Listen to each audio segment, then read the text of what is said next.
CNG stand দখল কে করেছে? BNP. Bus stand দখল বিএনপি। বাজারঘাট দখল বিএনপি। রাখছেনটা কি বাংলাদেশে? যা রাখছি ওটা এখনো বাকি আছে স্কুল কমিটি আর মসজিদ কমিটি, আগামী 1 বছর পর হয়ে এটাই সাইজ করে দিব। তো বলে মসজিদের কাজ কি?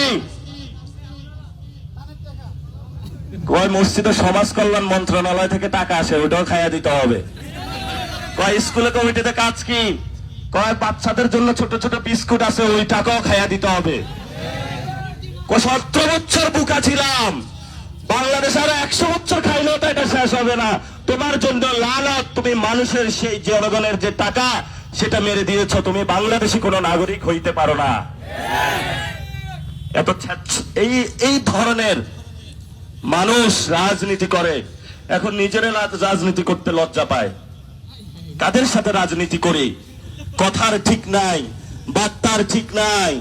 রাতে করে মাদকের ব্যবসা, দিনে করে চাঁদাবাজি। আমি এই জন্য কোন আর টক শোতে যাইতে চাই না। ডানে ঘুরে দেখে একটা, বামে ঘুরে দেখে আরেকটা। আপনারা তো এগুলা থেকে গন্ধ পান না। দুর্নীতির গন্ধ খুব বিশ্রী গন্ধ। আপনার যারা সন্তান বাবারা এখানে একসাথ হয়েছেন, আপনার সন্তানকে বলবেন, বাবা তুমি অন্যায় থেকে দূরে থাকো।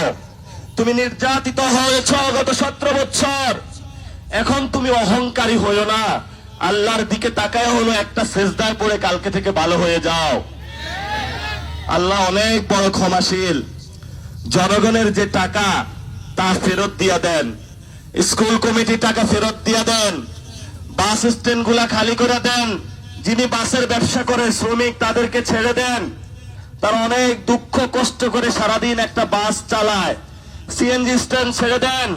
একটা লোক নিজের সিএনজি কেনার টাকা নাই, সেই লোক আরেকজনের সিএনজি চালায়, ওইখান থেকেও সে ভাগ বসায়। কত লজ্জা তাদের জন্য।